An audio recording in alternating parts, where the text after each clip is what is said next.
آج ہم computer science کے 8ویں باب گیٹنگ سٹارٹڈ وتھ سی پر بات کر رہے ہیں۔ یہ مواد آئی ٹی سیریز کی سلائیڈ سے لیا گیا ہے۔ مقصد یہ ہے کہ پروگرامنگ کی بنیادی باتیں سمجھیں، جیسے پروگرام کیا ہے، مختلف زبانیں کون سی ہیں، خاص طور پر سی کیوں اہم ہے، اور سی پروگرام بنتا کیسے ہے، چلتا کیسے ہے۔ تو آئیے اس میں تھوڑا گہرائی میں اترتے ہیں۔ بالکل، اور یہ سمجھنا بھی بہت ضروری ہے کہ ہم کمپیوٹر کو ہدایات آخر دیتے کیسے ہیں، لو لیول اور ہائی لیول زبانوں میں کیا فرق ہے، اور پھر کمپیوٹر ان زبانوں کو سمجھتا کیسے ہے۔ اچھا، تو سب سے پہلے پروگرام، یہ کیا چیز ہے؟ پروگرام آسان لفظوں میں ہدایت کا ایک مجموعہ ہے جو کمپیوٹر کو کوئی خاص کام کرنے کے لیے دیا جاتا ہے۔ جیسے مائکروسافٹ ورڈ یا فوٹوشاپ؟ جی بالکل، یہ سب پروگرامز ہیں اور یہ پروگرامنگ زبانوں میں لکھے جاتے ہیں۔ ٹھیک، اور یہ زبانیں آپ نے کہا 2 طرح کی ہیں، لو لیول اور ہائی لیول۔ بالکل، ہاں، بنیادی طور پر 2 قسم۔ لو لیول وہ ہیں جو مشین یعنی کمپیوٹر ہارڈ ویئر کے زیادہ قریب ہوتی ہیں۔ اس میں ایک تو ہے مشین لینگویج، وہ 0 اور 1 والی؟ وہی جسے کمپیوٹر براہ راست سمجھتا ہے، اور دوسری ہے اسمبلی لینگویج۔ اسمبلی لینگویج یہ مشین لینگویج سے تھوڑی بہتر ہے، مطلب اس میں زیروز اور ونز کے بجائے وہ چھوٹے انگلش جیسے الفاظ ہوتے ہیں، نیمونکس۔ جی، جیسے ایڈ، موو، مل۔ تو اسے سمجھنا مشین لینگویج سے قدرے آسان ہے، لیکن پھر بھی یہ کافی مشکل ہے اور ہر مشین کے لیے الگ ہوتی ہے۔ اور اس کے لیے وہ اسمبلر چاہیے ہوتا ہے ٹرانسلیٹ کرنے کے لیے؟ بالکل، اسمبلی کوڈ کو مشین کوڈ میں بدلنے کے لیے اسمبلر استعمال ہوتا ہے۔ یہ زیادہ تر سسٹم سافٹ ویئر جیسے آپریٹنگ سسٹم یا ڈرائیورز لکھنے میں کام آتی ہے۔ ٹھیک ہے، اور دوسری طرف ہیں ہائی لیول زبانیں؟ جی، ہائی لیول زبانیں جو ہم انسانوں کی زبان خاص طور پر انگلش کے بہت قریب ہیں، جیسے سی پلس پلس، جاوا، پائتھن۔ ان میں ان پٹ، پرنٹ جیسے الفاظ استعمال ہوتے ہیں۔ اچھا، تو یہ سیکھنے میں آسان ہوتی ہوں گی پھر؟ بہت زیادہ۔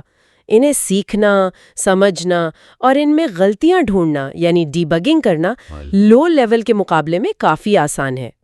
ہر زبان کے اپنے قواعد ہوتے ہیں جنہیں سنٹیکس کہتے ہیں۔ اور ان میں پروگرام لکھنے کے لیے ہارڈ ویئر کی گہرائی میں جاننے کی ضرورت نہیں پڑتی؟ عام طور پر نہیں، یہی تو ان کی خوبی ہے۔ آپ مسئلے کے حل پر زیادہ توجہ دے سکتے ہیں۔ تو ان کی خاص باتیں کیا ہوئیں؟ سیکھنے میں آسانی، غلطی پکڑنے میں آسانی؟ جی، اور اسٹینڈرڈائزڈ سنٹیکس یعنی ان کے اصول کافی حد تک معیاری ہوتے ہیں، اور مشین انڈیپینڈنس۔ ہاں، مشین انڈیپینڈنس، یعنی ایک پروگرام مختلف کمپیوٹرز پر چل سکتا ہے، یہ تو بڑی بات ہے۔ بالکل، نظریاتی طور پر تو یہی مطلب ہے۔ کبھی کبھی چھوٹی موٹی تبدیلیاں کرنی پڑ سکتی ہیں، لیکن اصولاً یہ مشین پر منحصر نہیں ہوتی، اور ان میں لکھے پروگرام عموماً چھوٹے ہوتے ہیں لو لیول کے مقابلے میں۔ ٹھیک ہے، اچھا، تو جب ہم ہائی لیول زبان میں پروگرام لکھتے ہیں اسے کیا کہتے ہیں؟ اسے کہتے ہیں سورس کوڈ۔ یہ وہ کوڈ ہے جو پروگرامر لکھتا ہے۔ اور کمپیوٹر اسے نہیں سمجھتا؟ نہیں، براہ راست نہیں۔ اسے مشین کی زبان یعنی آبجیکٹ کوڈ میں بدلنا پڑتا ہے۔ اوکے، اور یہ تبدیلی کون کرتا ہے؟ ٹرانسلیٹر؟ جی، لینگویج پروسیسر یا ٹرانسلیٹر۔ اس کی 3 اہم قسمیں ہیں: کمپائلر، انٹرپریٹر اور اسمبلر۔ کمپائلر یہ پورے کوڈ کو ایک ساتھ بدلتا ہے، سی پلس پلس والا؟ بالکل، کمپائلر پورے سورس کوڈ کو لیتا ہے، اسے آبجیکٹ کوڈ میں تبدیل کرتا ہے اگر کوئی سنٹیکس کی غلطی نہ ہو تو۔ پھر ایک اور مرحلہ آتا ہے لنکنگ کا۔ اچھا، لنکنگ وہ کیا ہے؟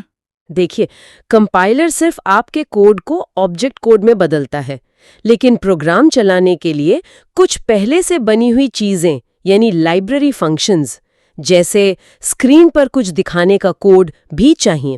لنکر آپ کے آبجیکٹ کوڈ کو ان لائبریری فائلوں سے جوڑ کر ایک مکمل چلنے والی فائل یعنی .exe فائل بناتا ہے۔ اوہ، تو کمپائلر کے بعد لنکر بھی ہے، پھر یہ .exe فائل چلتی ہے؟ ہاں، پھر آپریٹنگ سسٹم کا لوڈر اسے میموری میں لاتا ہے اور پھر وہ ایگزیکیوٹ ہوتی ہے۔ واہ، کافی لمبا پروسیس ہے۔ اچھا، اور انٹرپریٹر؟ انٹرپریٹر کیا کرتا ہے کہ وہ سورس کوڈ کی ایک ایک لائن کو لیتا ہے، اسے ترجمہ کرتا ہے اور فوراً چلا دیتا ہے، پھر اگلی لائن پر جاتا ہے۔